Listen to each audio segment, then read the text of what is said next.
रत्नागिरी शहराच्या गोंगाटापासून आम्ही निघालो आहोत एका छोट्याशा परंतु अतिशय सुंदर गावामध्ये, ज्याचं नाव आहे चिंचखरी. काजळी नदीचा हा पूल ओलांडल्यावर शहर मागे पडत असल्याची जाणीव अगदी स्पष्टपणे होऊ लागते. कोकणातील प्रत्येक रस्ता हा नेहमी खास असतो. ते आपल्याला फक्त एका ठिकाणावरून दुसऱ्या ठिकाणी नेत नाहीत, तर प्रत्येक वळणावरती निसर्गाची एक वेगळी ओळख करून देतात. गावामध्ये पोहोचताच दोन्ही बाजूला उभ्या असलेल्या नारळी पोफळीच्या बागांनी आमचं स्वागत केलं आणि आम्ही पोहोचलो चिंचखरी गावामध्ये. ही आहे चिंचखरी गावची मराठी शाळा. या शाळेच्या अंगणातून कित्येक पिढ्यांनी स्वप्नांच्या दिशेने आपलं पहिलं पाऊल टाकलं असेल. गावच्या बेसिक गरजा पूर्ण करणारं हे किराणा शॉप दिसलं. साधारणपणे 550 ते 600 लोकसंख्या असलेल्या या गावामध्ये अतिशय सुंदर अशी टुमदार घरं आम्हाला दिसत होती. या ठिकाणी साम रवळनाथ प्रसन्न असं लिहिलंय.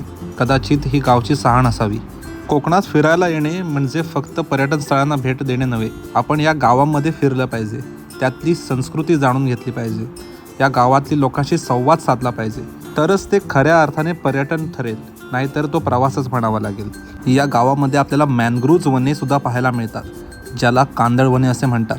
तर हे होतं चिंचखरी, शांत साधं पण मनात घर करणारं.